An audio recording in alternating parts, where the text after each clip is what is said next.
hello everyone. This is Dr. Ashwini Kumar, and today I am here with you to discuss the cadaveric image-based questions which were asked in the recent AIIMS exam. Basically, we're not going to discuss the questions here. We're going to discuss the images of the upper limb. We usually, when we discuss all these images in the classes or in the apps or wherever, we usually discuss it on the schematic line diagrams, which is a good way to go about it. But looking at the recent AIIMS pattern, it looks like that they are now switching more toward the questions which are based on the images in the cadaver itself.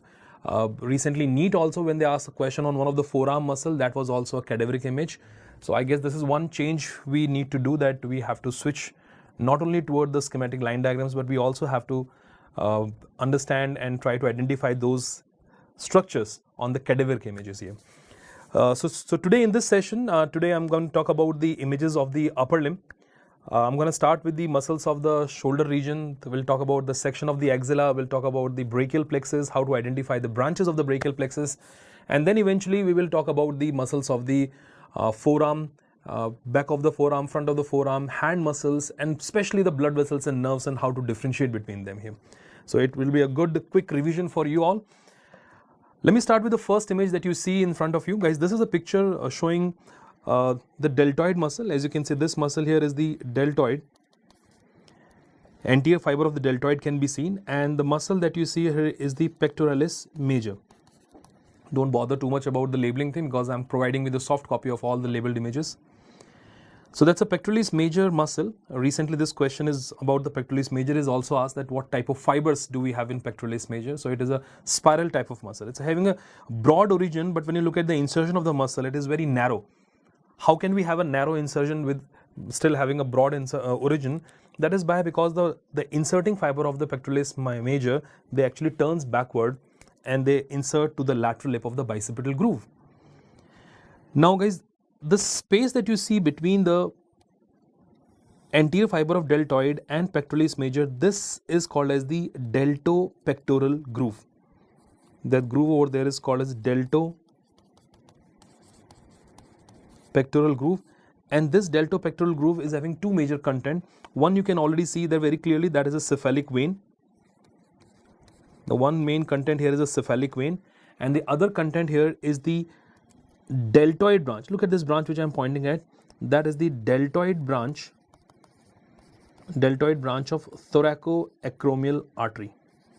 As I said, just don't bother too much about the labeling.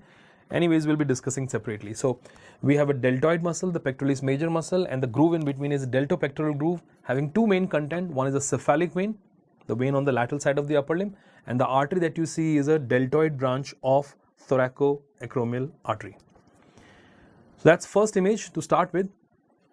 Okay, this pectoralis major muscle, behind the pectoralis major muscle we have pectoralis minor muscle, and this pectoralis major and minor, they both are actually forming the anterior axillary fold.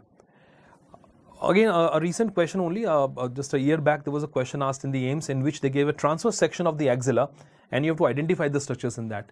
So looking at this picture, now you know that what anterior axillary fold is. Anterior axillary fold is by the pectoralis major muscle and also the minor.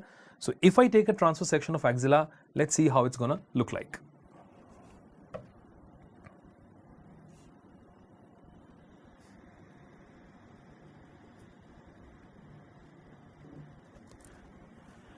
So here is the image which is showing the transverse section of the axilla. The first challenge here is to identify whether it is what side is this, what is anterior, posterior, median and lateral in this. It's very simple guys. You can clearly find out the humerus bone in this. Now that this is a humerus, right? And now if this is a humerus, so obviously this is the lateral side of this image. This becomes the medial side. This curve is because of the rib cage only, so that is a medial side. Now we need to see what is anterior and posterior. When it comes to anterior and posterior axillary fold, see, anterior axillary fold is made up of pectoralis major and minor, the two muscles. But when you look at posterior axillary fold, we do have the muscles in front of the scapula and behind the scapula also. So this posterior axillary fold, or the muscle which are assisting or they are like present along with the posterior axillary fold, will make it more thicker.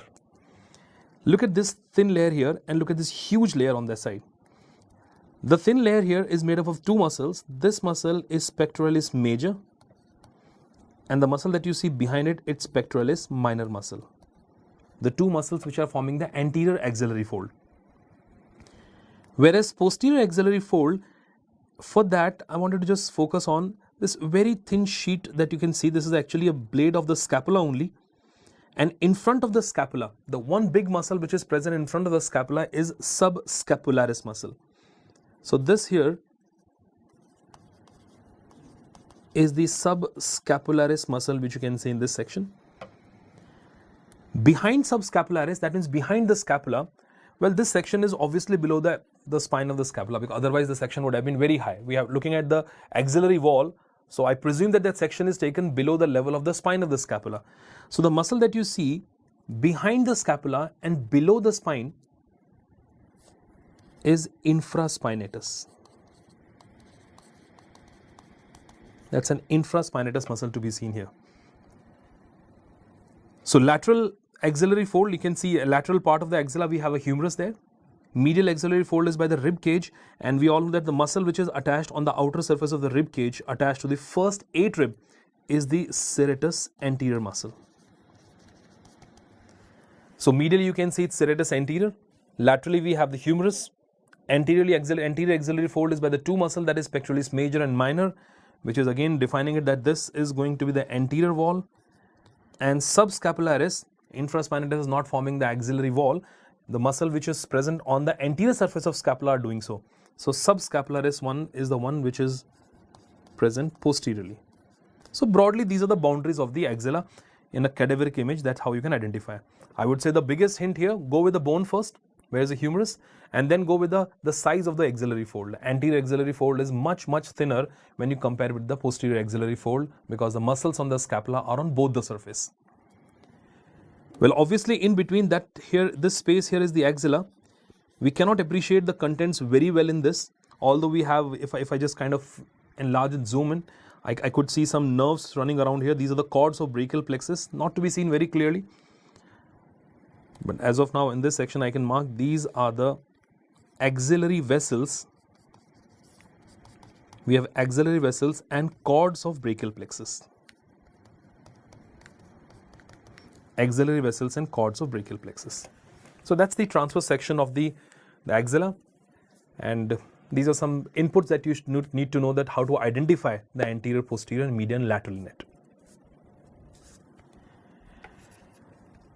Okay, now moving on to this one very important thing, that was the major content of the axilla, that is the brachial plexus.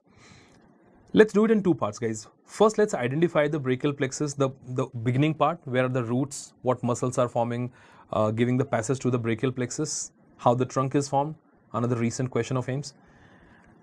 And then we will look at the cord, and there are at least major branches of the cord of brachial plexus should be identified. Not all upper and lower subscapular, no, but the major branches you should be able to identify them. So here we go, guys. This is a picture that you're looking at. It is again a cadaveric image. The only thing we did is that we only highlighted the brachial plexus part here, and the rest we left it like in the black and white mode, so that we can clearly appreciate these nerves in there. Okay, let's start it from the beginning only. Now, if this is the portion that you can see the brachial plexus emerging out, we all know that brachial plexus comes out between the two muscles. One is the scalenus anterior and the scalenus medius muscle. So look at this muscle here. I'll be writing everything in short only. This is scalenus anterior, and this muscle is the scalenus medius muscle, and you can see how brachial plexus, roots of brachial plexus are emerging out between the anterior and the medius. Even before we go to the brachial plexus, can you see this nerve running in front of the scalenus anterior? One very important relation in the neck also, that nerve runs in front of the scalenus anterior, but behind prevertebral fascia, that's the phrenic nerve. So it's the phrenic nerve that you can see running in front of the scalenus anterior here. Formation of brachial plexus, as we know, is from C5 to T1, right? So what you can see, this is C5 and C6 root, right? Look at this, the one I'm pointing at, the C5 and C6. I'm just enlarging it a bit more here. That is a C7, and here is C8 and T1. As you can see, C5 and C6, they are uniting and they are giving rise to this upper trunk of the brachial plexus. If I just again mark in short only, there is an upper trunk of brachial plexus.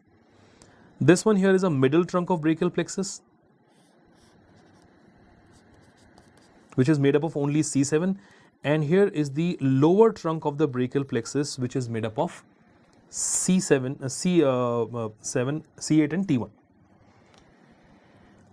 After the trunk part, then comes the division of the brachial plexus, the division where the root values substantially will change and will get assisted by the other part as well. And then eventually we have the formation of cords of brachial plexus. Now that's the challenging part, the cords of the brachial plexus. But as I said, before we go to the cord part, is there any nerve which is coming out of the root? The nerve which we can easily identify here is the nerve that you see coming out from C5, C6 and C7, although I cannot see their origin well, but I can see that nerve running along the lateral side of the rib cage and supplying serratus anterior. That is the long thoracic nerve. It's a long thoracic nerve that you're looking at, and that is the one which is supplying the serratus anterior muscle coming from the C5, C6 and C8 root, C5, C6 and C7. Let's understand the cords of brachial plexus. Now we have the three cords of brachial plexus. We got a lateral cord, medial cord and posterior cord. And the nomenclature of the cord is purely based on the relation with the axillary artery. What is the relation of the cords of brachial plexus? The axillary artery. If it is like axillary artery will be somewhere in the middle, not drawing it here, not shown here. So that is the lateral cord of brachial plexus. This is a medial cord of brachial plexus, and look at that one there behind, that is a posterior cord of brachial plexus. Let me highlight these nerves for you.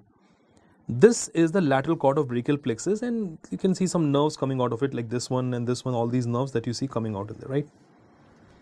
Even this is contribution from the lateral. This here is the medial cord of brachial plexus. Look at that, that's a medial cord of brachial plexus also contributing to this one. And then you can see one major nerve running along with this. This is coming from the medial cord. And the one which is hidden behind here, that is the posterior cord of brachial plexus. Look at that one. This is a posterior cord, and that's the major continuation from the posterior cord. You can see this another nerve here coming from the posterior cord itself. Okay, let's try to identify these nerves. Here we go. Guys, first of all, by the contribution by the lateral cord and medial cord, that's a lateral root and that is a medial root. This nerve is formed here, and this major nerve is a median nerve. So when you're looking at a brachial plexus and you have to identify the median nerve, always look at the origin. It is formed by the lateral root of median nerve coming from lateral cord and medial root of medial nerve, which is all coming from the medial cord of brachial plexus. Lateral cord of brachial plexus have three branches. We call them LML branches. LML. One L is this only, that is a lateral root of median nerve, which is already contributing here. Another L is lateral pectoral nerve, which is supplying the pectoralis minor muscle and major muscle here, that is lateral pectoral nerve piercing the clavipectoral fascia also. And then we have this another important nerve that you should be able to identify here is the musculocutaneous nerve. So we said LML, lateral root of median nerve. One is lateral pectoral nerve, and this is musculocutaneous nerve. Now, how can I identify it as a musculocutaneous nerve? We know that musculocutaneous nerve is the major nerve supplying the muscles in the anterior compartment of the arm. How it enters into the arm? It enters into the arm by piercing the coracobrachialis muscle and then running between the biceps and brachialis. Look at this nerve here. This nerve is piercing this muscle, and this is the coracobrachialis muscle. That's a coracobrachialis muscle, the nerve is piercing it, and then it will enter into the anterior compartment of arm, running between the biceps and brachialis. Do not confuse this nerve with this one here, the one which is close by only, but you can see that nerve is not piercing this muscle, that is going through some space over there, which is a quadrangular space. We'll come to that.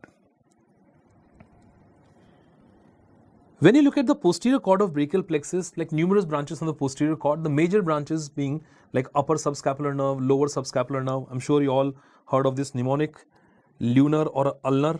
If I say ulnar, it's a mnemonic for the posterior cord of brachial plexus. So we have a nerve called as the upper subscapular and lower subscapular. Again, I strongly believe that these are not the kind of nerve to be asked in the exam, because it becomes a bit complicated when the blood vessels and everything is there. But just for the sake of identification in here, that nerve over there is a subscapular nerve. Guys, look at the muscle first. Look, this huge muscle here is subscapularis. That muscle which is forming the posterior axillary fold is a subscapularis muscle. And that nerve over there is a upper subscapular nerve, if I may mark it here. That is the upper subscapular nerve. And look at this nerve here, which is called as lower subscapular nerve. Lower subscapular nerve, and it's also a question asked in the NEET exam. Lower subscapular nerve is supplying subscapularis, as you can see, and it is also supplying this teres major muscle. Look at this muscle here, that is teres major. That's how these three muscles are in the line forming the posterior wall of the axilla. Subscapularis, that is subscapularis. If I just may write S here, subscapularis. The T I'm writing is for the teres major muscle, and below that, that is the latissimus dorsi. The three muscles in that sequence present here, which are forming the posterior axillary fold or the posterior wall of axilla. In the transverse section, we only appreciated subscapularis, but when you see it from this side, you can see all the three muscles. Subscapularis, teres, and latissimus dorsi. So you can see this lower subscapular nerve, this one here, is supplying not only subscapularis, but also the teres major muscle. Done with U, done with L. N. N is what? N is nerve to latissimus dorsi. Again, very clearly seen. Look at this nerve coming here down and supplying the latissimus dorsi muscle. So that is the nerve to latissimus dorsi, also called as thoracodorsal nerve. It is also referred as thoracodorsal nerve. A and R, the two most important nerve from the posterior cord, axillary nerve and radial nerve. As I told you guys, look at this. This nerve is an axillary nerve, and if you could see, it is going through the space which is called as a quadrangular space. So this is the axillary nerve which will go into the quadrangular space along with the posterior circumflex humeral vessels, which is obviously not shown here. So this nerve, which is very, very clearly and easily you can identify it in the brachial plexus picture, is the axillary nerve. And of course, this main nerve, the longest nerve of the upper limb, that is the radial nerve, which is also coming from the posterior cord. So 5 branches on posterior cord, upper subscapular nerve, let me mark it again, that is the upper subscapular nerve supplying subscapularis, you can see. That's a lower subscapular nerve, not only supplying subscapularis, look at this, it is also supplying teres major. N is nerve to latissimus dorsi, look at that nerve coming down and supplying the latissimus dorsi muscle. And then we have the two main nerve, one is axillary, and then the main continuation of the posterior cord, that is a radial nerve, the major nerve supplying the extensor compartment. Finally, coming to the medial cord, the medial cord is giving off a lot of branches like medial root of median nerve that you can see here.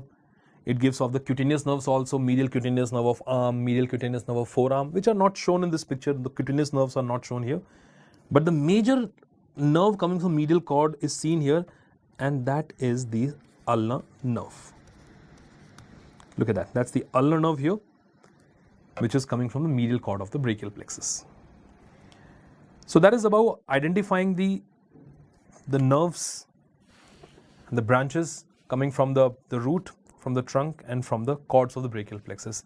And looking at the present scenario, I don't think that they might be asking you a question coming from the root and the trunk. That becomes a bit difficult here. The cords of the brachial plexus, especially the major branches, the radial, axillary, ulnar, median nerve, can be asked. So you should know at least these, you should have an orientation of these nerves, how to identify them in the picture.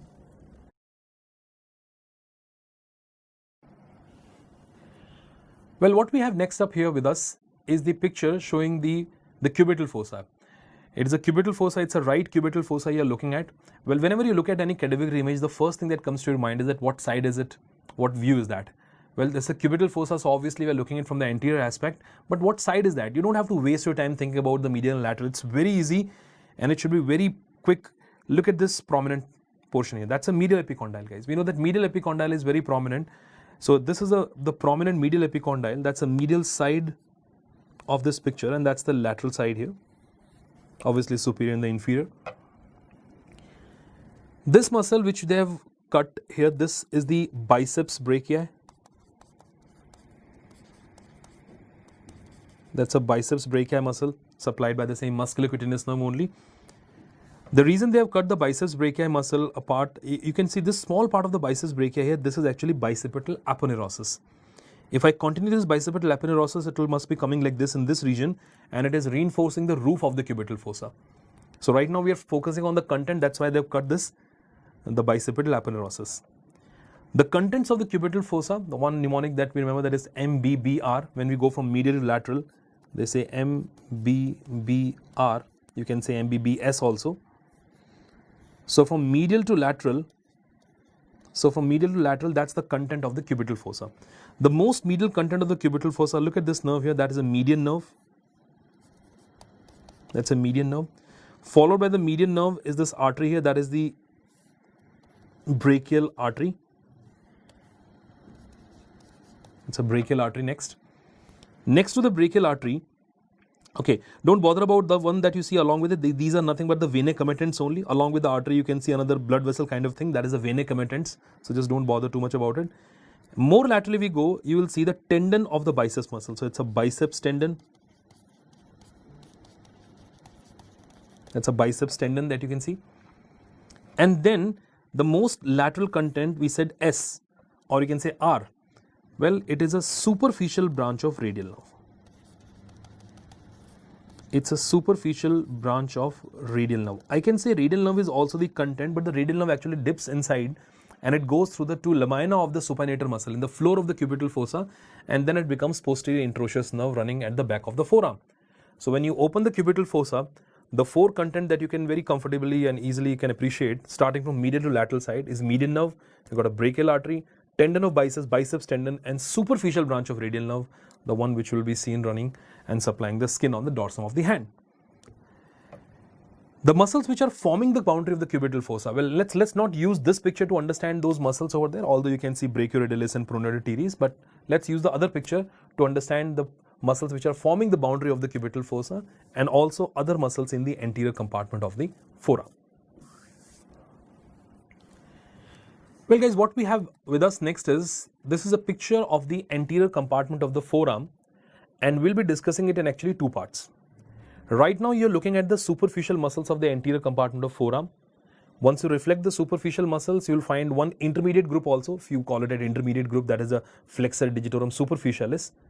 And once you remove the flexor digitorum superficialis, you'll find the deeper muscles. Even before I help you to identify these muscles on this picture, let's see what are the muscles that we have in the anterior compartment of forearm. Now when I say anterior compartment of the forearm, so we have a superficial group first, and the superficial group muscles will be like pronator teres. There will be flexor carpi radialis. There is a muscle called as palmaris longus, not always present, but yeah, most of the time it is. So we got pronator teres, flexor carpi radialis, palmaris longus, flexor carpi ulnaris. So these are the like superficial muscles in the anterior compartment of the forearm. Let's stick to these four muscles first. Once again, if I just enlarge this a bit, if you look at this portion, you can see the cubital fossa here, right? Cubital fossa medial boundary is by this muscle, and that is the pronator teres muscle. We can better identify the pronator teres muscles once you remove this brachioradialis muscle from the side here. And remember one thing about the muscles in the anterior compartment of the forearm. See, medial epicondyle is a common flexor origin. Lateral epicondyle is a common extensor origin. So if you see a muscle coming from the medial epicondyle or from the medial side, even though it is going toward the lateral side in the forearm, but that tells you that this is the muscle of the anterior compartment of forearm, and the muscle that you see coming from the lateral epicondyle, even though if you see the muscle on the lateral side more on the anterior aspect, but that doesn't make it the muscle of the anterior compartment of forearm, because it is coming from lateral epicondyle and that is a common extensor origin. This muscle that you see here, although it can be seen from the anterior aspect of the forearm, but this is the muscle which is supplied by the radial nerve, and it is considered as one of the extensor compartment muscle originating from the lateral supracondylar ridge and forming the lateral boundary of the cubital fossa. This muscle is the brachioradialis. The muscle is brachioradialis. You can see it is forming the lateral boundary of this cubital fossa. That's the fossa here, right? We just discussed the content of the fossa. And this brachioradialis muscle, if I just try to trace this muscle, look carefully guys, the brachioradialis muscle tendon is coming here and it is going and ending here only at the lateral part of the styloid process. That's a tendon here coming and ending at the lateral part of the styloid process. Let me take you back here. So one muscle is pronator teres, this is brachioradialis, and they are forming the boundary of the cubital fossa. What other muscle we said is present superficially? In that sequence only, next to the pronator teres, if I just trace along with this muscle and go to the tendon here, this is the tendon of flexor carpi radialis. Like obviously going toward the radial side, so flexor carpi radialis. Whether it is flexor compartment and especially in the extensor compartment, it's not easy to differentiate the muscle in the upper part. You have to catch hold that tendon, and that will give you an idea about that what muscle is that. Because in the upper part, whether it is flexor or extensor compartment, look like that all the muscles are coming from the same region only. It's very difficult to differentiate the muscle belly of the FCR with the palmaris longus or with the other one, because they are all covered with a deep fascia and sometimes these fascias are adherent. So that's a flexor carpi radialis muscle that you see present on the lateral side. Palmaris longus muscle is not shown here. See, how can I say that it is not shown? Flexor retinaculum is cut. Look at that. You can see all these tendons over there. That means there is no flexor retinaculum here. If there would have been a flexor retinaculum, then these tendons would have been deep to it. And palmaris longus is one muscle which is inserted on the superficial aspect of flexor retinaculum. So if I'm not able to see the flexor retinaculum, obviously I will not be able to see the palmaris longus, because they've removed the palmaris longus, they've cut the flexor retinaculum, and that is why you're able to see the tendons which are going into the carpal tunnel. So palmaris longus is not in here. The muscle that you can see on the ulnar side, this muscle on the ulnar side, look at this, is flexor carpi ulnaris. Again, the hint is that it's running on the medial side and going toward the ulnar region here, the flexor carpi ulnaris, which also forms a pisiform named sesamoid bone in its tendon. And because palmaris longus is not seen, I can see the flexor digitorum superficialis muscle here in between, which is sometimes regarded as an intermediate group. Like we have flexor carpi radialis, then we have palmaris longus, then we have flexor carpi ulnaris. You remove these three muscles, then we have flexor digitorum superficialis. So some author regarded as an intermediate group of muscle. Before we go to the deep group, something which we can appreciate close to the distal part of the forearm. Now, between the tendon of the flexor carpi radialis, lateral to flexor carpi radialis, remember that. But medial to this, what? That is brachioradialis. Can you see an artery running over there? Now guys, this artery here is the radial artery, which obviously will turn back here and then goes into the anatomical snuff box. So look at between the FDS tendon and flexor carpi radialis, that is the radial artery to be appreciated here. That's a radial artery. And if you look at this flexor digitorum superficialis muscle, once you remove the palmaris longus and you remove flexor retinaculum, the two major nerves which enter into the hand can be appreciated on either side of the tendon of the FDS here. Look at, that's a tendon of flexor digitorum superficialis. Now this tuft of nerve, this is a tuft of nerve here guys, this here is actually the median nerve. And look at this nerve coming on the medial side, that is the ulnar nerve. So look at the tendon of flexor digitorum superficialis. If the palmaris longus and the flexor retinaculum is removed from it, you can see the two nerves. The one which is more laterally placed, that's a median nerve. Obviously the nerve which is on the medial side, that is the ulnar nerve. Ulnar artery is not to be seen in this one. I'll show you in the next image here. So this is a picture showing the muscles of the anterior compartment of forearm, the superficial muscles of the anterior compartment of forearm. And I just repeat this one important point again. Look at majority of the muscles are actually coming from the medial epicondyle, or at least from the medial side. They might come from the ulnar head, but that is still from the medial side. So that is a common flexor origin on this side here. The muscle coming from the lateral side, maybe from lateral epicondyle or from lateral supracondylar ridge, they are not the true muscles of the anterior compartment of forearm. They are the extensor group muscle. Although you can appreciate them from the anterior aspect, but still they are supplied by the radial nerve, like brachioradialis is supplied by the radial nerve. Next up, here we have a picture in which the flexor carpi radialis muscle is removed so that we can clearly see the flexor digitorum superficialis tendon. So that's again the same kind of picture only, but there are a few more things we can appreciate in this. Okay. Although these are the cut section, but I still want to take your attention to the lateral side. Okay, look at these at least three muscles which I can appreciate here. This one, and this one here. This is actually brachioradialis muscle coming from lateral supracondylar ridge. Another muscle from the lateral supracondylar ridge here, this is the extensor carpi radialis longus. And deeper to that is extensor carpi radialis brevis. ECRL and ECRB, the muscle which are present all on the lateral side here. These muscles can be appreciated from the back of the forearm. We'll see that. I'm just telling you that you can see all the three muscles are coming from the lateral side. They are the extensor group of muscle here. So when you see the, even if you look at the cut section here, the most superficial muscle and having the highest origin also is the brachioradialis, followed by the ECRL, extensor carpi radialis longus, and deeper to that, which is coming from actually lateral epicondyle itself, is the extensor carpi radialis brevis. Although that is not our discussion portion right now, we are looking at the muscles of the anterior compartment of forearm here. Once again, this is a picture which clearly shows you the entire pronator teres muscle. Now that's a pronator teres muscle which is inserted onto the lateral side of the middle of the shaft of the radius here. That's the muscle which you see ending in the middle of the forearm only. So this is the pronator teres. And look at this muscle here, which can now be more clearly seen, is a flexor digitorum superficialis. That's a flexor digitorum superficialis. You know, it's easy to identify the flexor digitorum superficialis and profundus muscle by looking at the tendon in the distal part of the wrist and in the hand. But like right now we're looking at the forearm here. So when I'll show you the next flexor digitorum profundus muscle, you can have a visual comparison between the two muscles, that how will you identify which one is FDS and which one is FDP.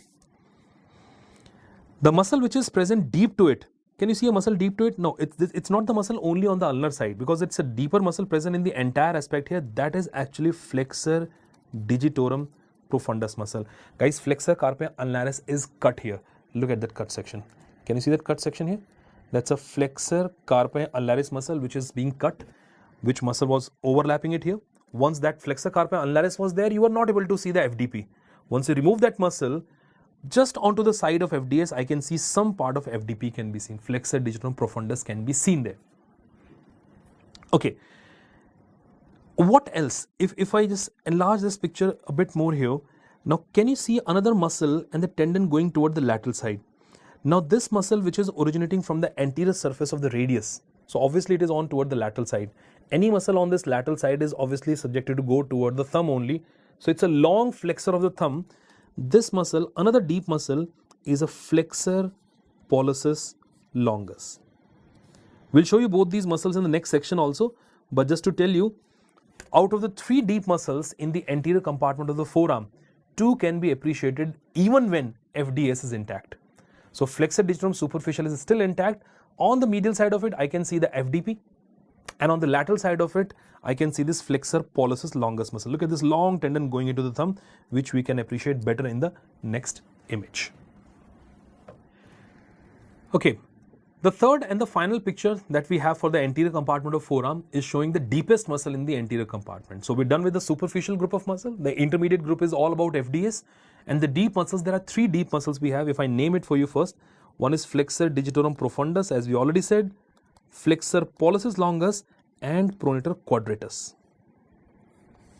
And I would say pronator quadratus out of these three is still the deepest, because when these two muscles are intact, it's a bit difficult to appreciate the pronator quadratus muscle. Look at this big muscle here, guys, again having these tendons going into the digits here, and this one and this one, they are all tendons of FDP, flexor digitorum profundus. I'll help you trace this muscle distally as well. And this muscle, if I again go with the tendon here, that's the one which is going into the thumb. You can clearly see now the tendon is going into the thumb here. This is flexor pollicis longus. The flexor pollicis longus. Let's have a closer look at the tendons when you see it in the distal part here. There we go. Now can you see the flexor digitorum profundus tendon? Because you can see the cut section of flexor digitorum superficialis tendon here. This is always a helpful thing, when you especially looking at the these tendons in the hand. If you see all the tendons intact, that obviously looking at a FDS tendon, because to see the FDP, flexor digitorum profundus tendon, we have to remove FDS. So they will always show the cut section of the FDS tendon, and then only FDP can be seen here. So that's a flexor digitorum profundus tendon here. The FDS tendon are these which are shown cut, that is FDS tendons. And clearly look at this one, that's the flexor pollicis longus, the only muscle in the anterior compartment of forearm which is going deep to the flexor retinaculum and ultimately reaching to the distal phalanx of the thumb. It's a long flexor of the thumb, flexor pollicis longus.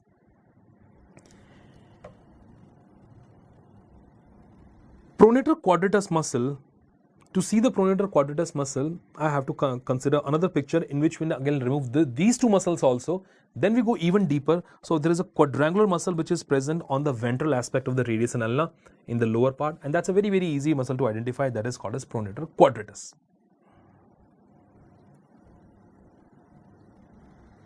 Here we go. Look at this muscle here. So now if everything is removed here, this muscle is the pronator quadratus muscle. And you can see the interosseous membrane, and running in front of the interosseous membrane, that is an anterior interosseous nerve and anterior interosseous artery and vein. The vessels will be there. So you can see the anterior interosseous nerve and anterior interosseous artery can be seen running in front of interosseous membrane, passing deep to the pronator quadratus here, of course. So that is about identifying the muscles in the anterior compartment of forearm and the content of cubital fossa. The another challenge comes is then we have to identify the nerves and vessels at the region of the flexor retinaculum or at the wrist, and then in the hand also. So again, if you have to identify that first the section is at what level. Is it a superficial dissection or is it a deep dissection? Now look at this picture here. This is a picture which is kind of reflecting one of a very recent question asked in the AIIMS exam. Now you have a lot of nerves and tendons and vessels present at the wrist joint and then entering into the hand here. Now to identify that whether it is a nerve or artery, I know that we have some standard protocols for that nerve is more glistening, artery is tubular structures, but if it's an old specimen, then these things may not work. The nerve may not look like a nerve exactly. It may be a bit dark in color. Artery may not look as tubular as it should look in a standard the cadaveric section. So we got to go with the relations. Something which will never betray you is the relations of the structures. Okay. Now this is a dissection of the anterior aspect of the hand or the palm region, and it's a very superficial dissection you see because only the skin is removed here. Once you remove the skin from the flexor retinaculum, look at this extension here is called as palmar aponeurosis. That's a palmar aponeurosis. As I said, I'll be giving you all these raw images and the labeled images, well-planned labeled images in the soft copy. So just right now, just keep looking at the video here. So it's a palmar aponeurosis, a triangular aponeurosis we have. In the foot, we have a plantar aponeurosis. And this palmar aponeurosis is coming from this flexor retinaculum. And if you go along with this palmar aponeurosis more proximally, this is actually the continuation of tendon of palmaris longus. So it's a palmaris longus tendon that you see here, and this is the one which is spanning into the. And what is the need of this palmar aponeurosis or plantar aponeurosis? They are the protective structures, especially in the foot when all the lateral plantar, medial plantar nerve in the foot, they are protected by this aponeurosis in the foot here, also help in the maintaining the arches. Same in the hand.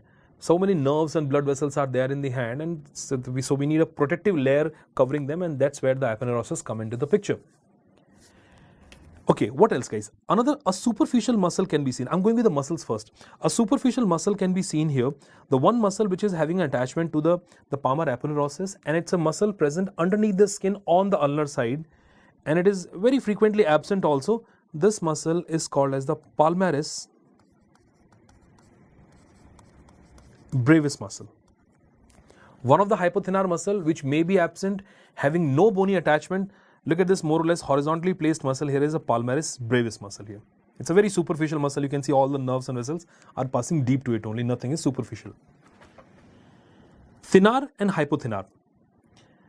When you look at the thenar muscles, to identify the thenar muscles, see, thenar muscles are, we have flexor pollicis brevis. There is a muscle there called as abductor pollicis brevis. Then there is a muscle opponens pollicis, and there is a muscle adductor pollicis. Flexor pollicis brevis, abductor pollicis brevis, opponens pollicis, and adductor pollicis, the four thenar muscles that we have. If you're looking at a superficial dissection of the hand, do not expect to see the opponens muscle. Opponens muscle are for the opposition of thumb and the opposition of little finger, opponens digiti minimi or opponens pollicis. And because these muscles need to insert to the metacarpal. So they are very deeply placed muscle. In the superficial dissection, if you're able to see the palmar aponeurosis, if you're able to see the other thenar muscles, so do not expect to see the opponent's pollicis muscle here. Then one muscle which is a thenar muscle but not forming a thenar eminence is a adductor pollicis. So that muscle is also not present in this eminent area here. Opponent's pollicis cannot be seen and adductor pollicis not in this eminent region here. So that means we have two muscles to be identified here.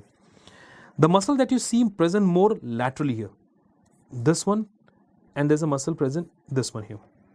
Now it's a very obvious thing, guys. If a muscle is present more on the outer aspect, the muscle can do abduction. Same attachment muscle, if it is present more on the palmar aspect, that can do flexion here. So when you see two muscles side by side, even if you're not able to distinguish between the fibers of the two muscles, the muscle which is placed more laterally here is the abductor pollicis brevis muscle, and the one which is more medially placed is the flexor pollicis brevis muscle. And the same principle is applicable on the ulnar side as well. When you see on the medial side, you can apply the same principle. Look at the two muscles which I can see here, the muscle which is present more on the outer aspect here. This is the abductor digiti minimi. And the muscle that you see more inside here, this is flexor digiti minimi. Again, I cannot see opponent's pollicis because you got to kind of separate these two muscles, flexor pollicis brevis and abductor pollicis brevis, and you'll find the opponent's pollicis in between. So when you're looking at a superficial dissection of the palmar aspect, do not expect to see opponent's pollicis. Thenar eminence is not made up of the adductor pollicis, so two muscles only. The one on the lateral side has to be abductor, they can abduct, so they are more on the outer aspect, and the muscle which is more medially placed, more toward the inner aspect, that is flexor digiti minimi, and that's a flexor pollicis brevis. That's about the muscle. About the nerve and vessel. Now, if you look at, there is an artery which you can see here, a nerve that you can see here, just deep to the palmaris longus, deep and slightly lateral. Deep and slightly lateral, this nerve is the median nerve. The nerve passing through the carpal tunnel, that is a median nerve. You can see it is entering into this carpal tunnel only. That is a median nerve here, which can be very easily confused with all these tendons. The tendons of flexor carpi, radialis and all look like a nerve only. So again, maybe the color, the texture may not help you. Just go with the relation, guys. Palmaris longus tendon, just deep and lateral to it, you will see the median nerve present over there. On this side, on the ulnar side, again, you can see some structures present here like this. If I go with a relation here, the one which is more inside, if you can appreciate in this picture, the one which is more inside is the ulnar artery, the standard relation, and the one which is more outside, or you can say more medially placed, that is the ulnar nerve. If the flexor retinaculum is cut and they are showing any cadaveric image, these relations might be a bit distorted here. They might show to the nerve and artery kind of overlapping each other. So this might not be the standard way to look at the nerve and the artery. But if the flexor retinaculum is intact, like in this picture, and all the tendons are arranged in a particular sequence, and the nerves vessels can be seen, then you will find the nerve is present more toward the medial side, artery is more toward the lateral side here. Although it can be understood by looking at these nerves and vessels into the palmar aspect, and for that we have to remove palmar aponeurosis. Once I remove the palmar aponeurosis, it will become more clear that which one is a nerve and which one is an artery. But as I said, as a standard relations, when the retinaculum is intact, the one on the medial side is a nerve, one on the lateral side is the artery, ulnar nerve and ulnar artery. That is the one big confusion which most of the people had in this recent conducted AIIMS exam. But as per the feedback, I know that in that exam, the palmar aponeurosis was not intact, so they could trace the nerve and artery more distally into the hand, and based on that we can identify that whether it is the artery or the nerve. So even before I show you the nerve and vessels into the distal part of the in the distal region here onto the hand, first look at some tendons here, because once you remove palmar aponeurosis, apart from the nerves and vessels, you will see the FDS tendon and FDB tendon passing there, and some intrinsic muscles of hand are also related to them. Okay.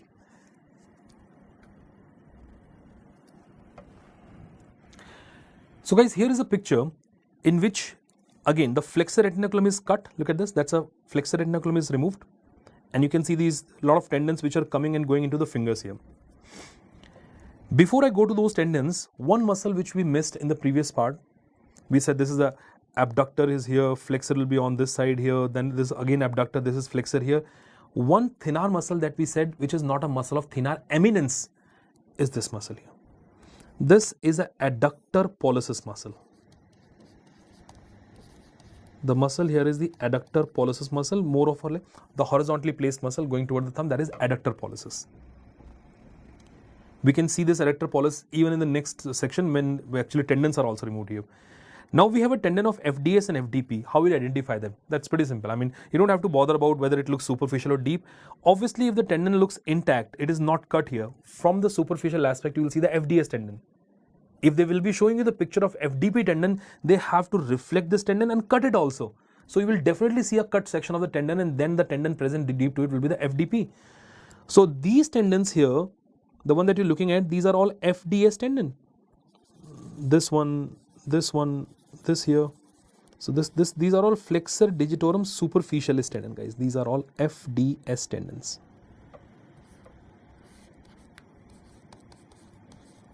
So this will help you in identifying the nerves and vessels also. So I'm moving toward that part here. That's FDS. And once again, trace this tendon and look at this. That is going toward the thumb only, the same flexor pollicis longus, FPL, flexor pollicis longus. This whole thing is a flexor pollicis longus tendon only. Just for your, that is flexor carpi radialis, obviously attached to the carpal bone only. So it's not going to any of the metacarpal or to the phalanges. That is a flexor carpi radialis. Once I remove this FDS tendon, then you will see the FDP tendon and flexor digitorum profundus tendon are known for giving origin to the lumbrical muscles. Although I can see the lumbrical muscle here also, so it can confuse with you that whether lumbricals are coming from FDS or FDP. They are coming from FDP, which can be more clearly seen in the next image, and here we have it. Look at this picture here. Now guys, clearly now you can say this is definitely the picture of the FDP tendon. Can you see the cut section of FDS? Now this flexor digitorum superficialis tendon, this flexor digitorum superficial tendons are cut, and you can see the FDP tendons now. And coming from this FDP tendon are the four lumbricals. If I give them, this is L1, the first lumbrical. This is L2, the second lumbrical. What do you see the property of the lumbricals? You can see the first and second lumbricals are unipinnate. They're only arising from the lateral side of tendon of index finger and the tendon of middle finger. So they are the unipinnate type of muscle. Whereas look at this. Look at this lumbrical here and this one also. So these are the two lumbricals which are bipinnate. L3 and L4. The two bipinnate lumbrical which are originating from the contiguous side of the tendon of the middle and ring finger, ring and little finger. So the four lumbricals, first and second lumbrical, if you know, they are supplied by the median nerve, and third and fourth lumbrical, they are supplied by the ulnar nerve. Just an additional information here. The bipinnate lumbricals are by ulnar nerve and unipinnate are by the median nerve. So this is basically the picture to show the deeper tendon here. So when you say the FDS tendons, FDP tendons will be deeper to it. If they are showing you the FDP tendon, they have to cut the FDS or reflect them to one side or something. So you can easily find out, okay, the one tendon is reflected or cut. So the deeper one is a FDP, flexor digitorum profundus. Once I remove all these tendons and the lumbricals also, then the deepest muscle that you'll see, I have to come to the nerves and vessels, but I said I need to tell you about the muscle first. If I remove all these tendons and I go even deeper to this, then you'll find the interossei. The palmar interossei and the dorsal interossei. Now look at this picture here. That's a picture showing the palmar interossei.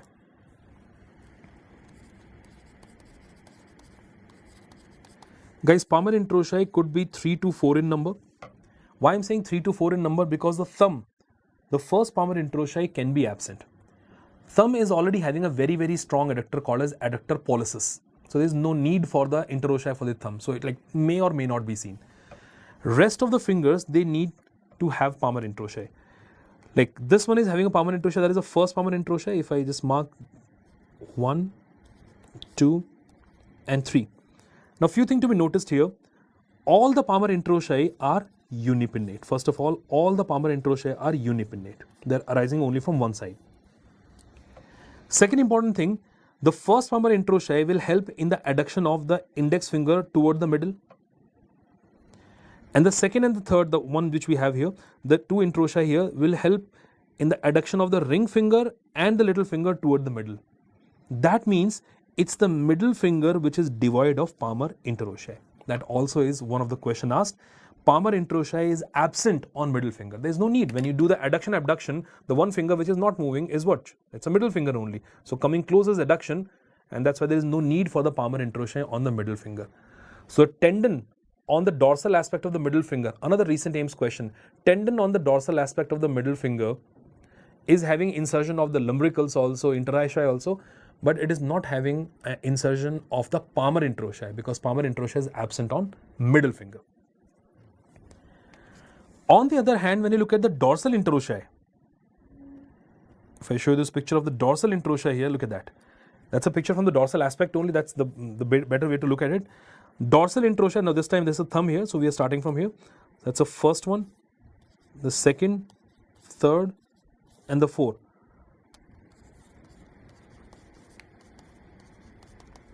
So dorsal interossei are 4 in number, and all dorsal interossei are bipinnate in nature.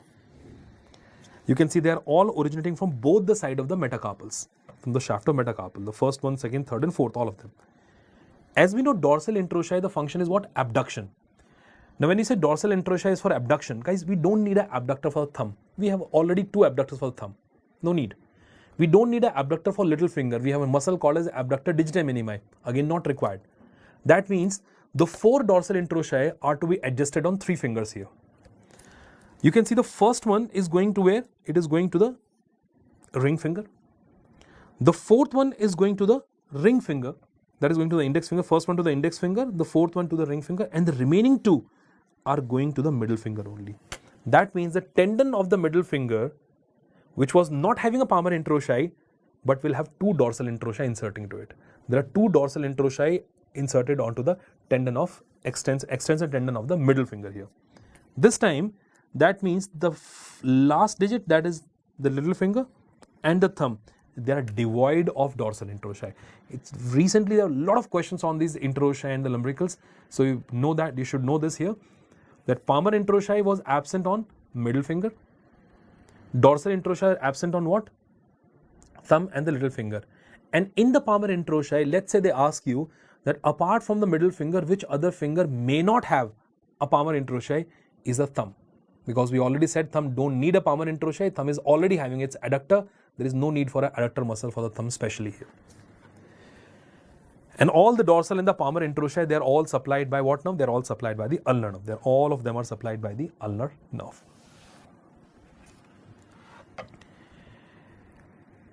Well, this is about the muscles of the anterior compartment of the forearm, the superficial, the deep muscle, intermediate group. We talked about how the structures are running at the wrist and then the muscles in the hand here. Now coming to that main point here, guys, when the nerves and vessels, they cross the wrist joint and reach the hand, at times it becomes difficult to identify the ulnar nerve, ulnar artery, and the same with the median nerve and radial artery here. So let's look at a picture in which we'll try to identify those things. Well, that's a kind of picture which was given in the exam, and here we have to identify it. See, once again, you can see the thenar muscles are intact. You can see all the long tendons are going into the finger. So this is not a deep dissection. We just have removed the palmar interossei only, and the flexor retinaculum is maybe cut. It's not cut in this picture. Partly it is cut only. So that means it is a very superficial dissection only. And when you have a superficial dissection, just keep it in mind that you cannot see the deep branch of ulnar nerve. We call it a deep branch of ulnar nerve. It is situated very deep. Deep to even tendons of FDS and FDP. Imagine all the tendons of FDF, FDP, deep to them we have the ulnar nerve. So if you see something making an arch from the ulnar side, it cannot be ulnar nerve. It has to be the ulnar artery only. So this here is the ulnar artery. Look at this. That's the ulnar artery to be seen. And what you see, if I trace this ulnar artery, look at this. This ulnar artery goes like this and then make it an arch on this side. This arch, I hope you all know, is called as a superficial palmar arch. made up of ulnar artery. That arch is called as a superficial palmar arch. It is superficial to all these tendons of FDS, FDP, lumbricals. It's a very superficially placed structures, just deep to the palmar aponeurosis only, giving off all these common digital artery and then proper digital artery. Let's not go into that. Whereas on this side, apart from this, the glistening tendon here, that's a tendon of the FCR, flexor carpi radialis again, that's a FCR tendon. The nerve that you see here, that is a median nerve. Look at this. That is a nerve here. This is a median nerve. Again, you can see the FDS tendon. I told you, just lateral to FDS, median nerve, just medial to FDS, there is the ulnar nerve. You can see the ulnar nerve also coming out from there. That's a median nerve, and here is the ulnar nerve to be seen. If you're not able to see this very well in your phones or something, you can always look into the PDF that I'll send you. You can always enlarge it and can clearly see that where the nerve and artery is. So again, FDS, guys, this is FDS, flexor digitum superficialis. I told you earlier, lateral to it, nerve, medial to it, the ulnar nerve, median nerve, ulnar nerve. Median nerve, when it goes deep to all these flexor retinaculum, it gives off this branch here. Look at this branch, it comes back and supply the thenar muscle, and we call it the recurrent branch of the median nerve. That's a recurrent branch of the median nerve which comes back and supply the thenar muscles here. The recurrent branch of the median nerve. And one more structure which is worth identifying it here.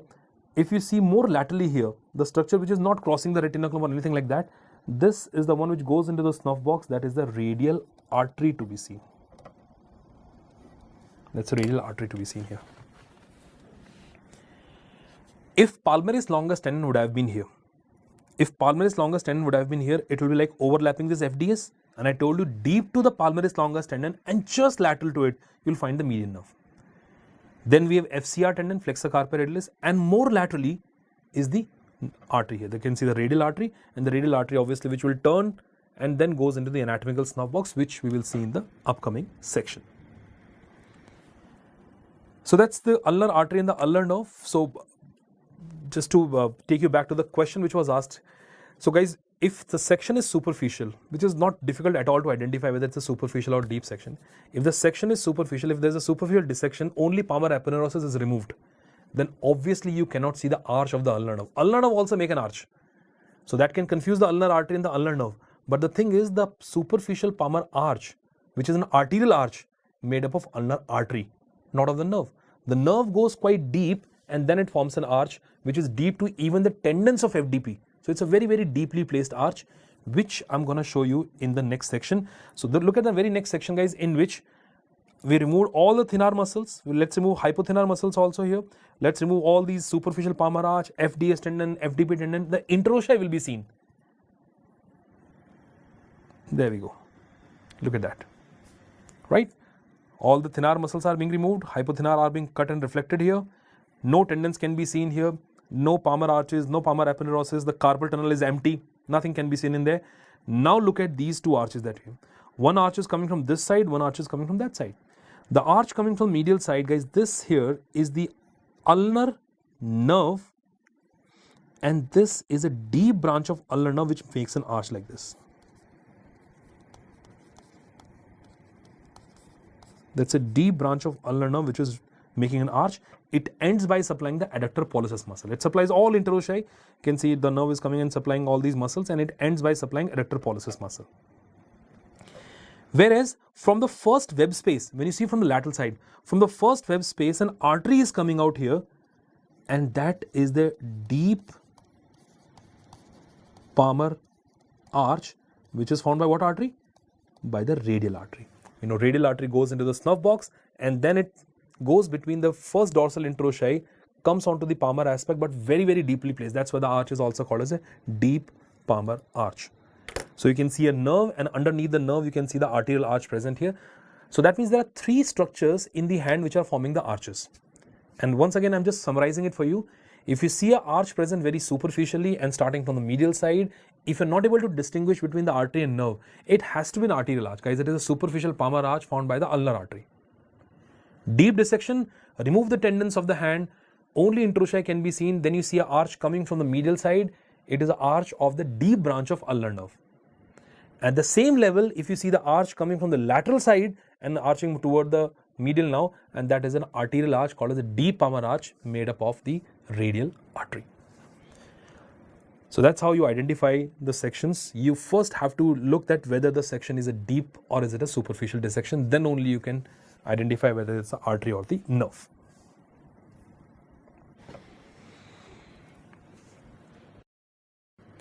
And next up, guys, let's come to the posterior compartment of the forearm. Now again, posterior compartment of forearm is having muscle which are some superficially placed muscle and deep muscle. We have a lot of muscles in the posterior compartment of forearm.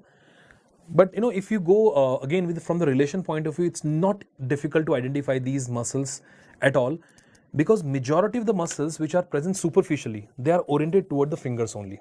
So you'll see them running like this straight into the digits or 4 digits, or maybe into the thumb also.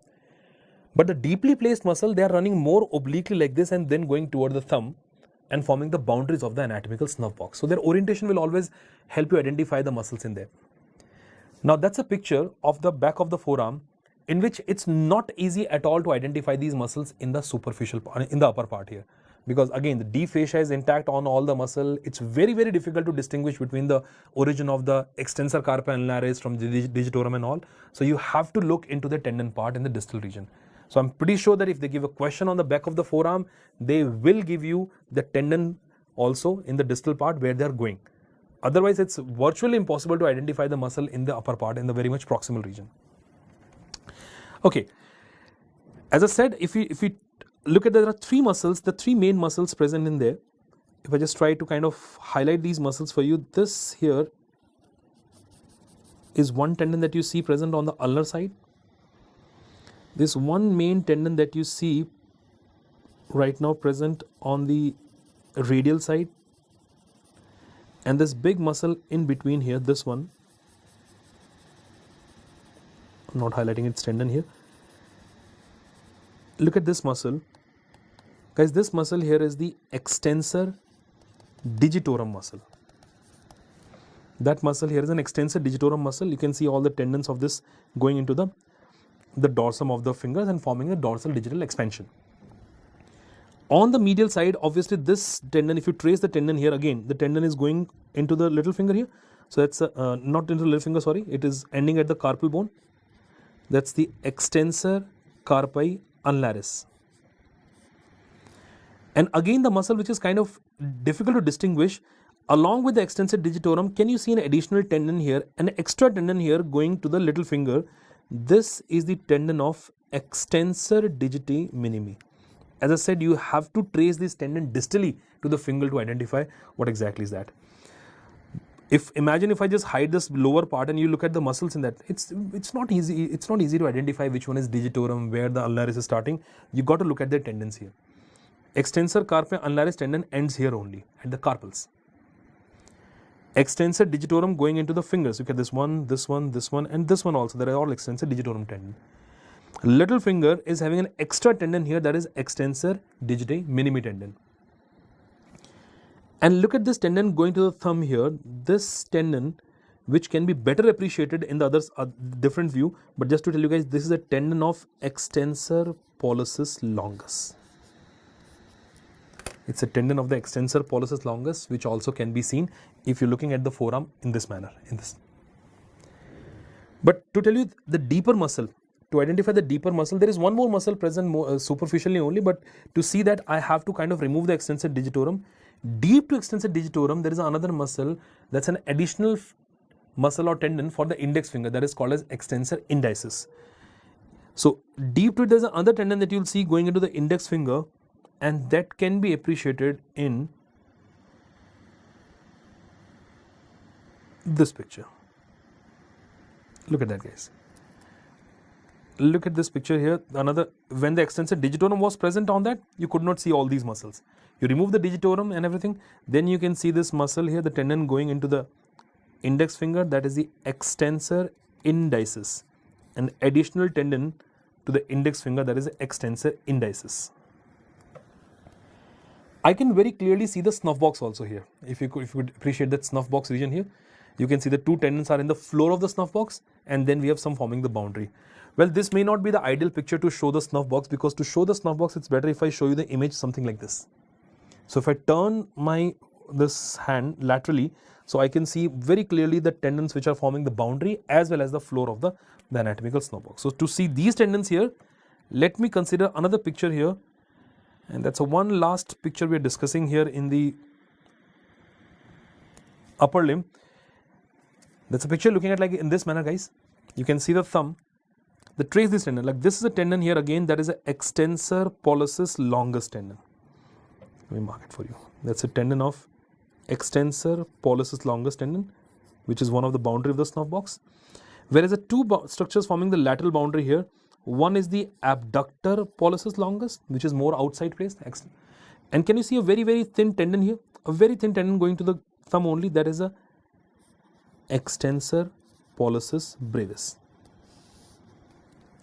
The two tendons which are forming the lateral boundary of the snuff box is abductor pollicis longus, extensor pollicis brevis. One which is forming the lateral boundary is extensor pollicis longus, forming the medial boundary, extensor pollicis longus. And one thing I want to note here, look at the two tendons which are present forming the floor. Apart from the bones, we have the two tendons forming the floor of the anatomical snuff box, and that is extensor carpi radialis longus and extensor carpi radialis brevis, ECRL and ECRB. The one which is laterally placed is ECRL, the one which is medially placed is ECRB. That's not important here, but the two tendons forming the floor is ECRL and ECRB, and the one content, look at that. The main content of the anatomical snuff box is this radial artery running in. The radial artery which turns backward deep to these tendons into the anatomical snuff box, and we already know the future course. The nerve artery will go between the first Webbe space and forms a deep palmar arch, which we just saw in the deep dissection of the palmar aspect. So guys, this is about the muscles and the tendons of the upper limb and how to identify the blood vessels and nerve in it. The only challenge is when you have to identify the nerves of the brachial plexus. So I would say that make sure that you look at that part of the video very well, the brachial plexus branches, and also identifying the nerves and vessels when they cross the wrist joint and reach the hand. Which one is superficial palmar arch? What is it made up of? Where will you find it? And same with the deep one here. So that's all about this part. In the next video, we'll be talking about the lower limb muscles and the blood vessels and the nerves of the lower limb as well, and how to identify them again on the cadaveric sections here. Thank you so much for now. Have a good day.